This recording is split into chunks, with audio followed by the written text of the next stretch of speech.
Good morning, everybody, and welcome to my kitchen, where I'm going to demonstrate some more heat embossing techniques. So this one here is using the oxide inks. So previously in the last two sessions, we've mostly used the Distress Embossing ink. But today I'm going to use the oxide ink and show you how you can emboss with that and get these lovely colours. And then I'm also going to show you with the chipboard, so how to emboss the chipboard. Okie dokes. But first of all, I was rifling through some cards the other day and I noticed these techniques as well. So we did this technique where we put the texture paste, but I just wanted to show you with, this has got bridal tinsel on it. So I'm just trying to show you so that you can see the sparkle in that. I think that's got it there. So the bridal tinsel on top of the white texture paste comes up really pretty as well and just gives that lovely glitter look. So just showing you another effect. Then this one, we did the embossing powder on the little brad, but I just wanted to show you how it comes up with the metal butterfly. So these are how the metal butterflies come, and then you just press them into your embossing ink pad and then pour the embossing powder on and heat them up. So there's the blue one and the pink one there. So I really think they come up really pretty. So it just gives you another option. I mean, I love the butterflies just as they are, but it gives you another option if you're trying to match your cards. So I think we might get started with the little blue one first. I'm just going to pop these bits and pieces away. So what we're going to do is I'm using the Distress Oxide Blueprint Sketch.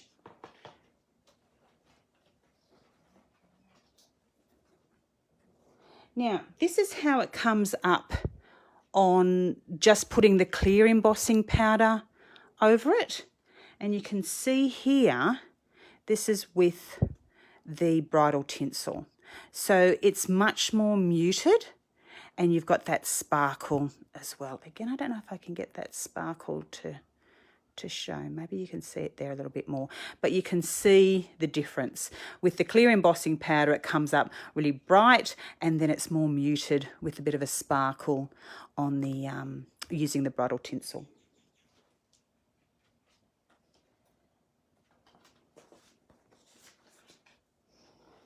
Now, this grunge background stamp is quite a solid stamp, so I find if you just tap it on, the ink doesn't completely cover the stamp.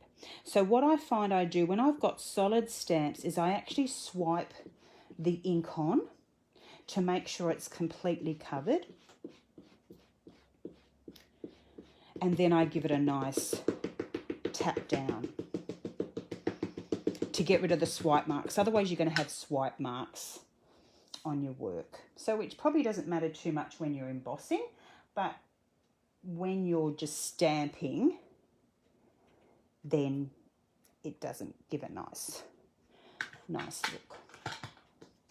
We just get our piece of paper ready and the bridal tinsel ready.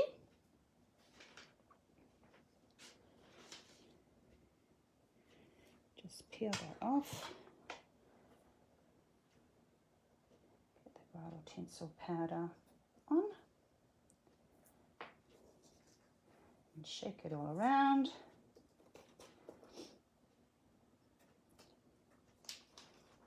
And then just put that aside.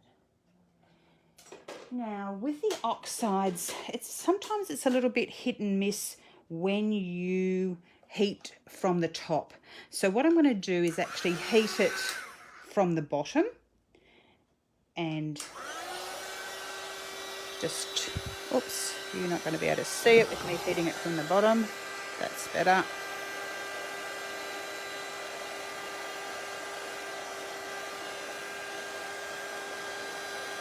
So just leaving it in the one area and then just moving it around as it starts to change.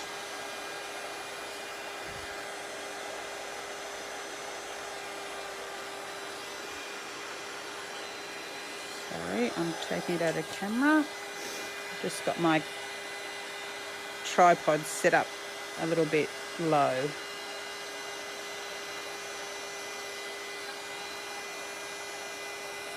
So mainly the reason I'm heating it from the bottom is sometimes it is too powerful and it will actually blow the embossing powder off before it's had a chance to heat it up.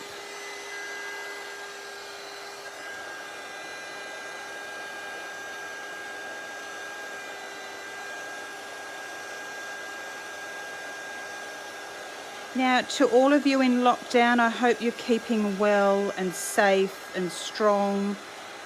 I know our mental health is probably all taking a bit of a hit at the moment, but just hang in there. We can do this. And I just keep thinking about the crisis in Afghanistan, and that makes any troubles that I've got just float away. So there it is, all embossed with the with the bridal tinsel. So I just think that's really pretty, and it just gives that lovely muted background. Then I'm just going to do the two little butterflies. So with the butterflies, because I actually want them to stand out and not get lost in the background. So if I did the butterflies in bridal tinsel as well, then they would get lost, but we want them to pop. So again, I'm just using the blueprint sketch.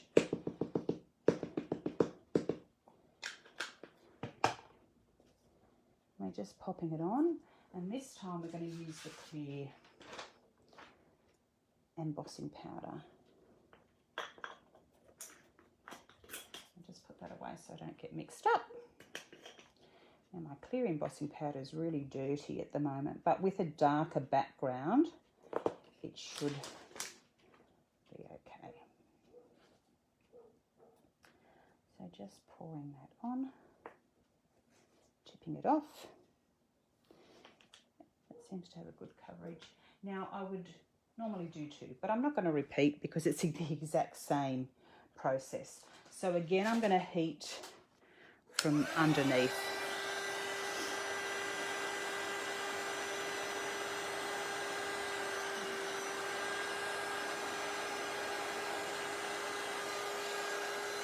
And just don't burn your fingers.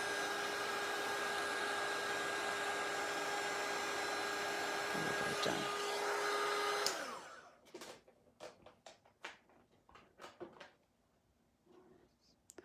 There you go, so you can you see that's,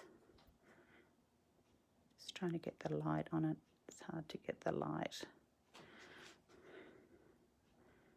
There you go, okay.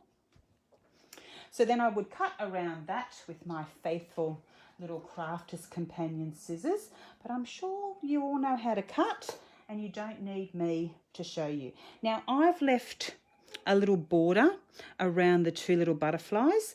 I've also just, you know, sort of edged around them, so you could edge around them if you wanted them to be just a little bit more subtle, or if you want that white, I might just leave them white so you can see the difference, if there is any difference. So that's the embossing part done. Now we're just going to create the little sentiment tag.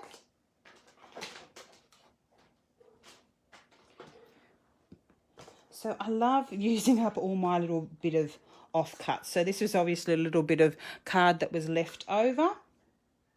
So I'm just going to put the little tag die on.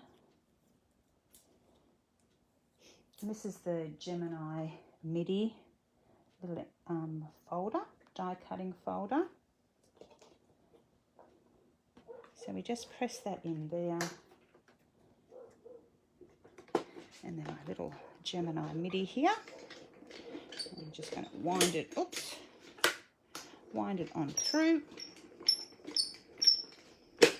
Plunk. That's normal, that sound.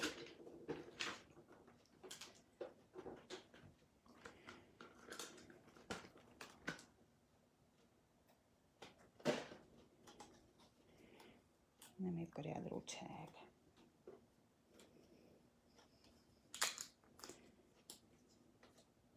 Now I put happy birthday on that one, but I thought this one would make a nice sympathy card as well. Or I've got a little you're in my thoughts. I thought this is the time where, especially those people that are isolated by themselves, those singles. So, you know, it's not be a nice time to send somebody a card where you're letting them know that you're thinking of them. So again, just pressing that down in the middle. Now again, you could blend around the edges. I'm going to leave it because I kind of want the sentiment to pop out of that, out of the card. Sorry, I couldn't find my words there.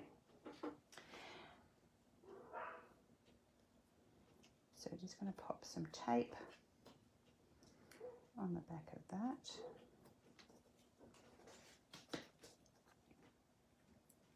And then here's another little bit of blue scrap that I've got. So I'm just going to set it up so that I've got a little border on two sides. And then I'm going to get my trusty cutter here. And then just cut it down.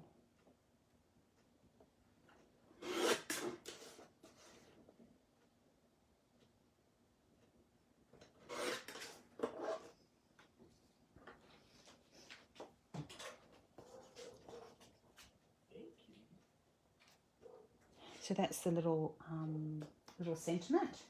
Now with this one, I've roughed around the edges, but again, of course, you can leave it like it is. You could just put that straight onto the blue background without anything, or you could just edge around it with some of the blue print sketch ink, or you could do both. So all you do with the paper distresser is just pop it in one of the slots. It doesn't matter which one. And you're just rubbing it backwards and forwards until you're happy with the amount of distress that you've got.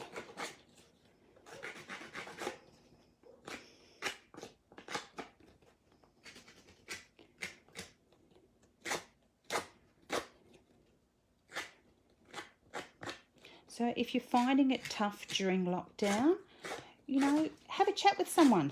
I'm always up for a chat, so give me a ring and have a chat with me. Always happy for a chat. But ring a friend, you know, or if you're doing okay, check in on someone that you think might not be doing okay. Or get into your craft. That's my favourite thing to do. So then you can just add a bit of blue around the edge. Now this is your card, remember? So you do what you like. And of course I've used the blueprint sketch, but this will work with all of the oxide inks. So and what it does, it allows you not to have to buy a whole heap of different embossing ink colours. Embossing powder colours, sorry. You can just use your Distress Oxide inks with clear embossing powder. So then we're just going to put tape on the back of this.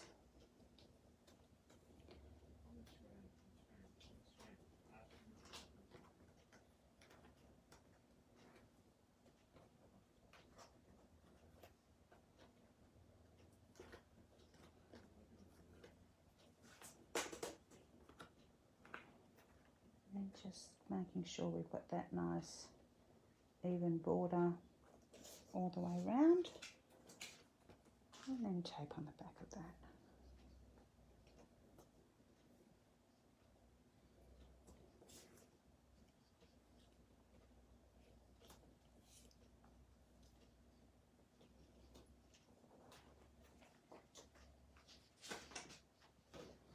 And we've got our white base card, so just folding that in half and then giving it a nice burnish so it stays down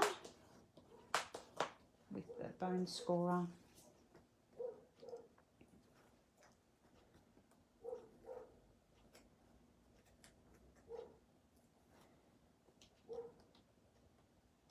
Now, one little trick with people do lots of different things with their blending tools to store them. I tend to have, because I'm using them all the time, I tend to have one blending tool and the little foam per colour. And I keep them in a little plastic bag so that it actually helps to preserve the ink on the actual blending tool. So you don't actually, sometimes you don't even need to go to the ink pad. You can actually just pick it up and blend around a piece of card that you have already. So that's the way I store mine. But if you didn't have lots of blending tools, you could just put the piece of foam in a little clip lock bag. For my customers, let me know if you want some little clip lock bags, because I've got a million of them. So let me know. Happy to give you some. So then it's just some masking tape, some mounting tape on the back of the sentiment.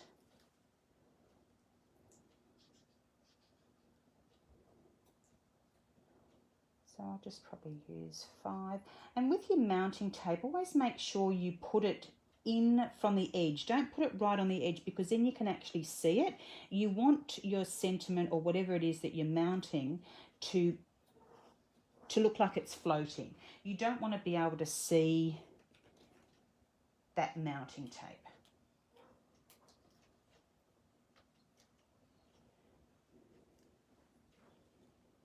So I'm going to pop it in about the middle. And then we've got our 2 little butterflies here. So I'm just going to put one piece of mounting tape on them.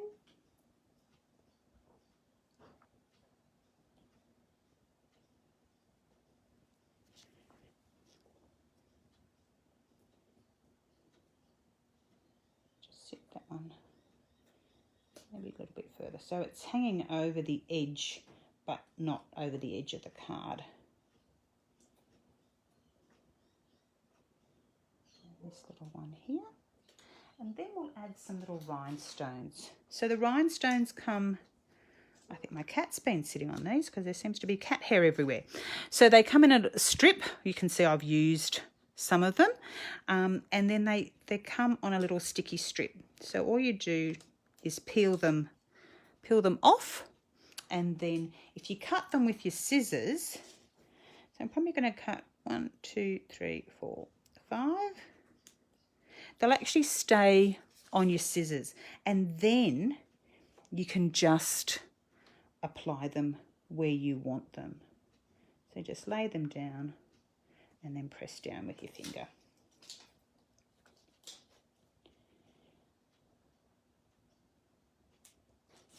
And then one at the top. Oops. And if you don't get the placement right, you can easily lift them up and have another go. And then 5 for down each of the bodies, of the butterfly bodies.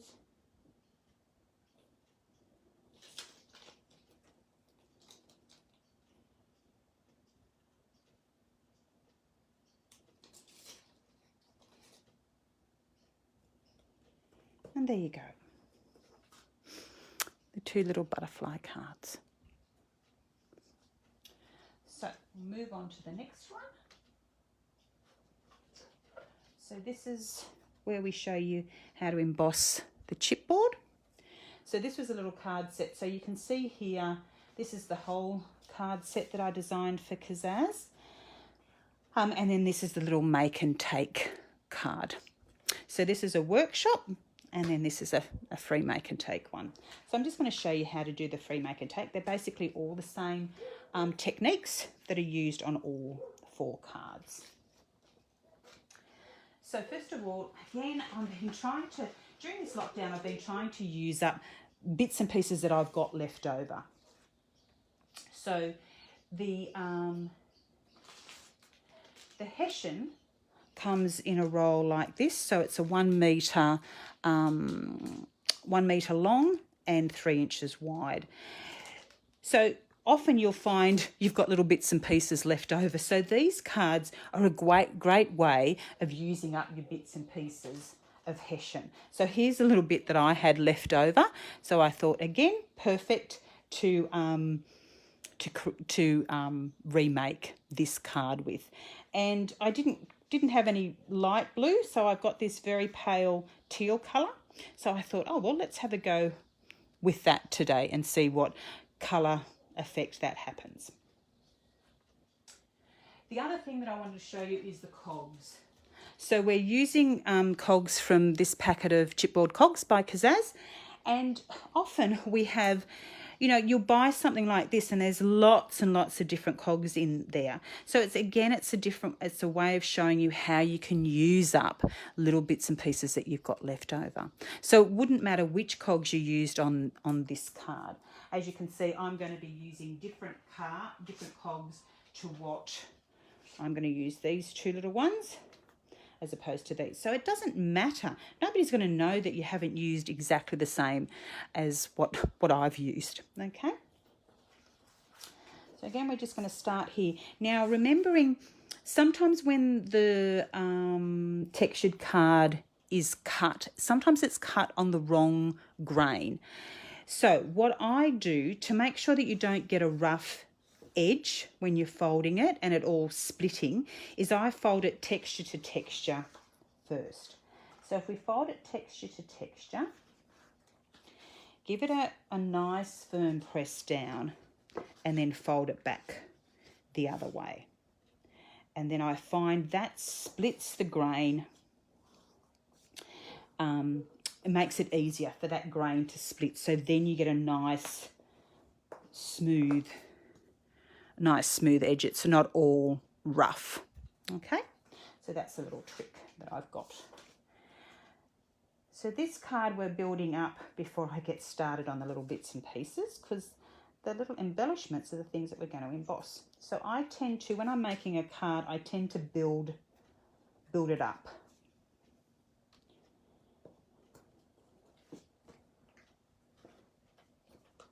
I know some people like to do the topper first, but I find if you put everything on the topper, then, you know, when you turn it over, things fall off or things aren't quite dry.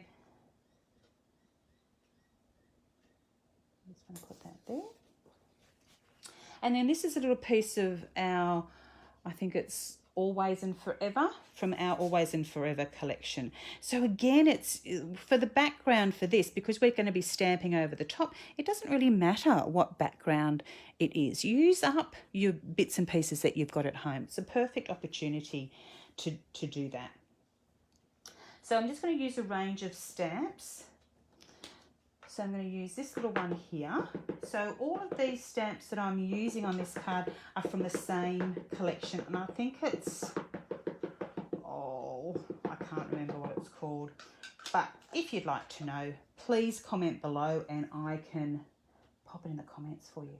So again, we're just going to stamp randomly. And I'm using the more, you can see this is sort of like a dotty background. I'm using this less dotty background because I don't want a big blob. I just want these little bits and pieces. So we're kind of just collaging this, just joining up the stamps, stamping here and there, getting a few different colours on. And we're going to do, so that was Garden Patina that I've used for the sort of greeny colour. Now I'm going to use the leaf green archival to get some noughts on, or hugs. Now, you see, I don't usually stamp into that because it's a small stamp and it's got a good thick edge and there's no chance of getting ink on the edges. I'm doing the wrong thing, okay? Or the thing that I say not to do. And again, I'm just going to join these up. So just when you're stamping, when you're trying to get that collage effect, try and join things up. Also having things coming off the paper.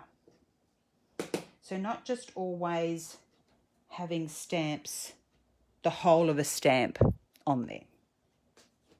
Then we want to get our numbers on. So the numbers is creating like a little border to emphasize our sentiment. So just make sure that's straight on the block. Looks pretty straight. And then we're just going to put this down the bottom.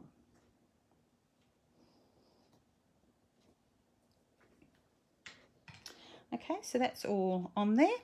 Now I'm going to give it a rough. Because it's a boy's card, I'm going to distress it.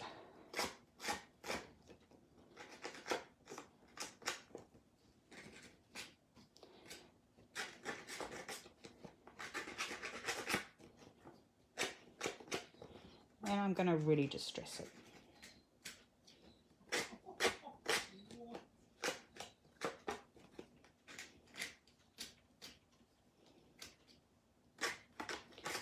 So on this one I've used, because I've used the pale blue, I've used the sky blue in the background, whereas this one, because I've got a slightly greeny blue background, I'm using the garden patina. Okay, and what I'm going to do is I'm actually going to do a few little tears here as well. So again, just tearing the paper and then just giving it a bit of a roll. Okay, and then blending around with the green.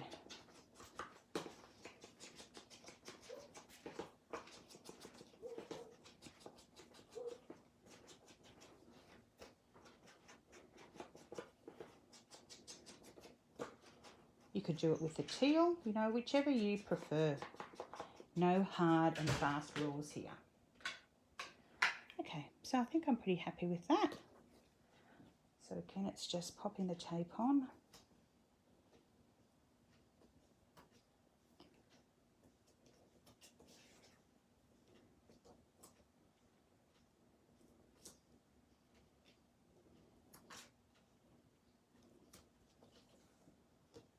And where have I put my card? Here. There we go.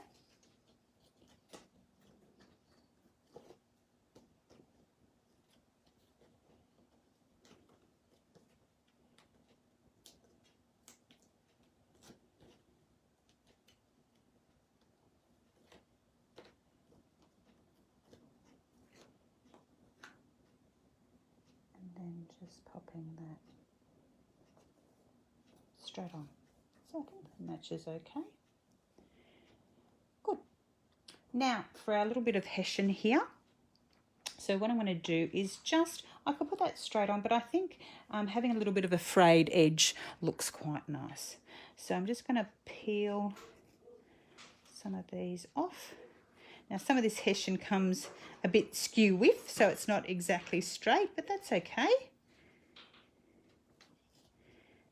Doesn't matter. It's a boy's card. Not the boys don't matter, of course they matter. I tell you what, I've been missing a bit of female company though. Don't know about you, but I've got a house full of boys. So I miss that female chatter. That's one of the things I'll be looking forward to getting back to. And running craft classes for you, my gorgeous girls. So now, some people say that you need to use the collage medium or some sort of wet glue with the hessian, but I find if you put the tape on and you give it a good rub down with your thumbnail, then that works really well, because you have to wait for the glue to dry, and I hate waiting. So then popping that in the middle, middle-ish, maybe a little bit towards the side, wherever you think it looks good on your piece of, on your card. And then we've just got the little happy birthdays. So I'm just going to stamp these with black. So I've cut my happy birthday in half so I can use them separately. I just tried it in PVE. I want to make sure if it's like the same in PVP.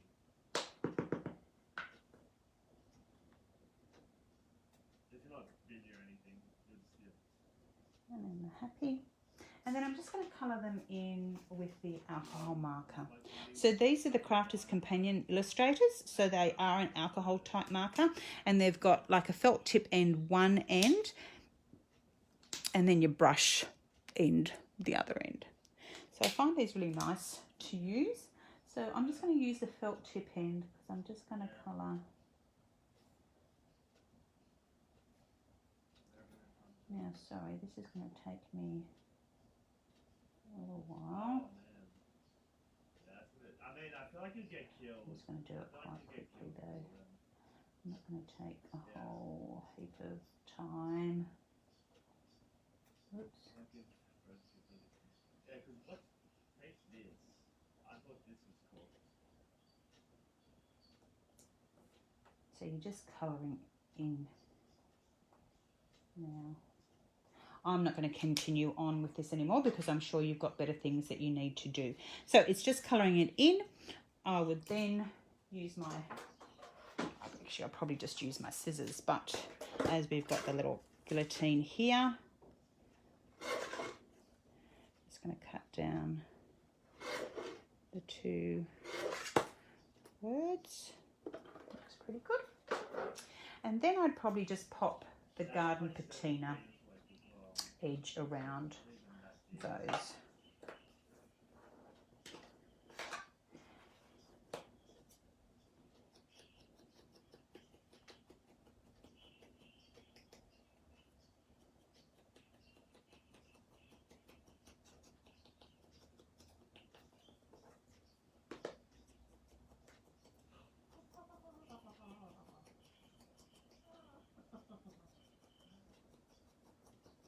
I just want to know how quick I can get my Okay.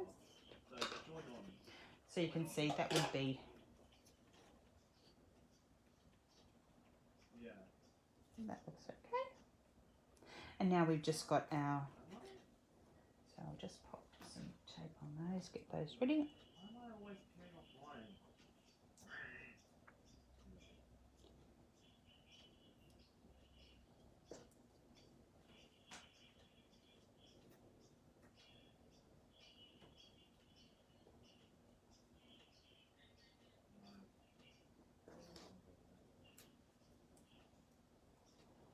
So just seeing where they fit best. So I think that looks all right.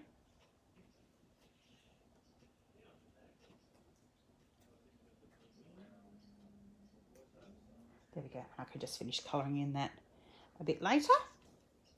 And then for these little things, so now they're little. If you emboss, put, you know, ink it up and emboss and then heat, your fingers are going to get burnt. So what I find I do, there's a couple of different ways that I do it, depending on what I'm feeling like on the day, is I'll use a trusty bit of card. I always keep this card that comes with the chipboard or comes with the die cuts from Kazaz. So I always keep this card because it's really nice and sturdy. It's great for using shims if you need a shim when you're die cutting something, but it's also great in with your embossing as well, or if you're painting as well. So I tend to put down a few pieces of double-sided tape.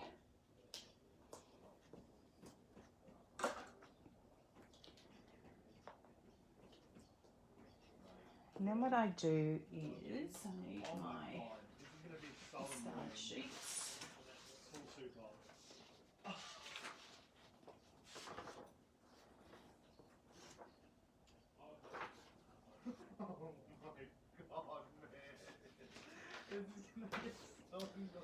So, and I need my embossing ink.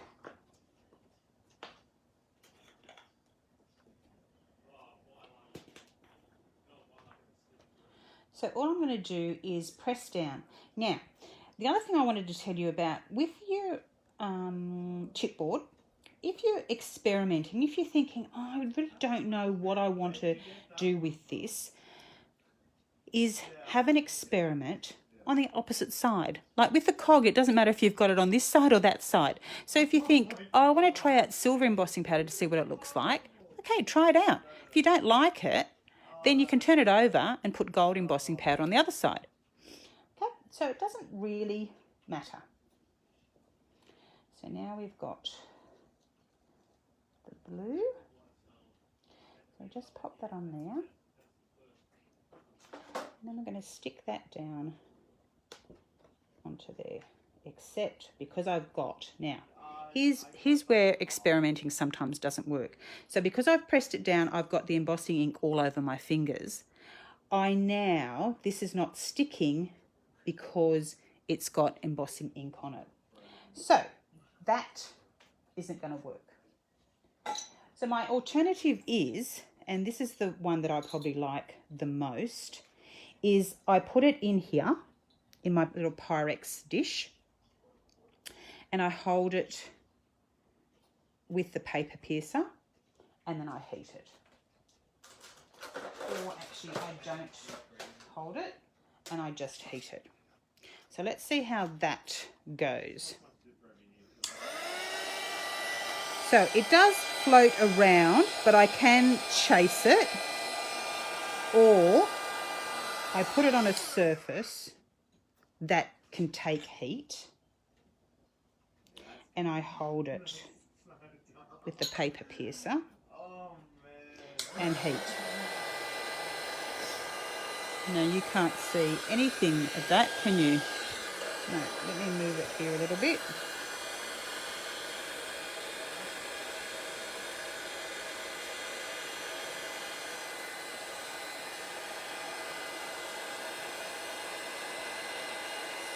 So this is the pain of heating little bits and pieces.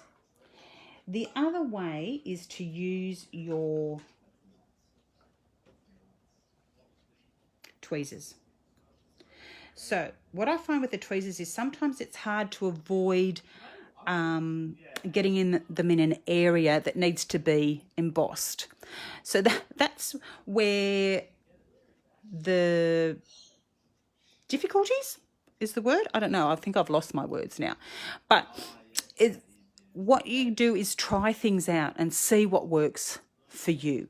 As you can see, usually it works really well on that piece of card, but because I'd got so much of the embossing ink on the back of the chipboard because I'd pressed down too hard, then it's not going to stick. That's where your Pyrex dish comes in. With this one though, is I can manage to get fairly well on the edge with this little tweezer. Just remember your tweezers are going to get heated up as well, so please don't touch the end of your tweezers until they're well cooled down. So you can see there, you can still see a bit of the brown of the chipboard. So what I'm going to do is I'm going to re-dip it.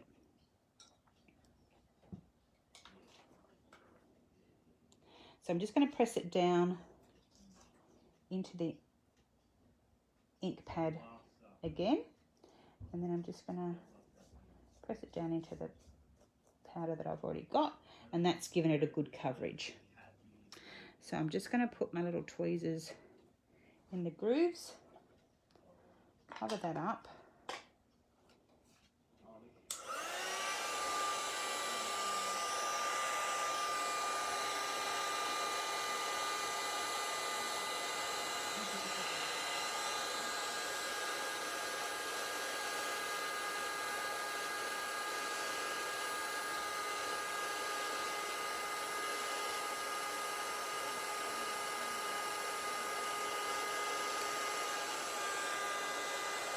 Yep.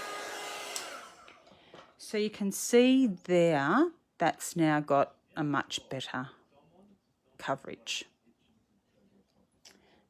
going to take that off. Yep, that looks like it's been heated up pretty well. Okay, so I'm going to put the blue aside. Actually, I'll just pop that back in there while we've got it.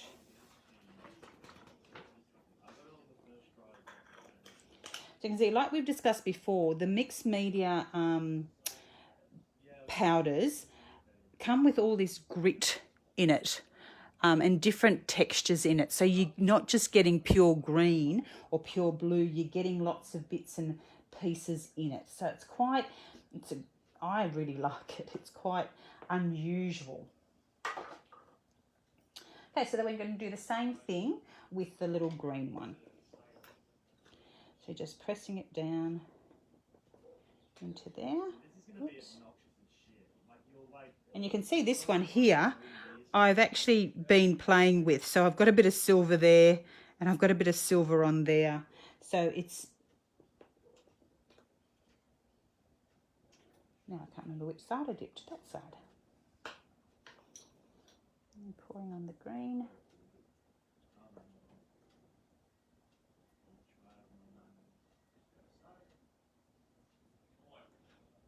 Again, popping the tweezers on.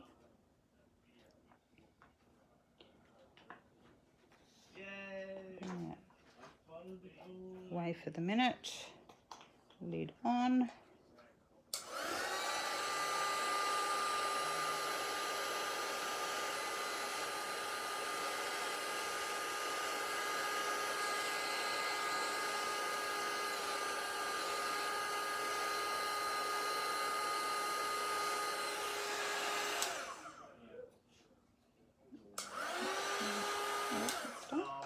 So that was a good coverage first time round. So I'm not going to dip that again. I think that's enough. So then with this, I'm just going to use one of my new favourite products, the Distress Collage Medium. Now, with this, I think this is going to come out, because I just checked it before. This should come out quite nicely. So I'm just going to drizzle some around there. I'm just going to pop that there. And then working out, I think I'll just, yeah, might just pop it there, I think. There. I think that looks all right. Now, if you're finding that you go to use your collage medium and it's blocked, what I find is I used to all the time just pop a pin and pop it in. But if you take a little bit more time, and the lid will actually come off. So I just get my fingernail in and lever the little top off. This way, what you can do is, if there's a little clogged bit there, you can poke it through this way and actually get rid of it, rather than poking it into your collage medium.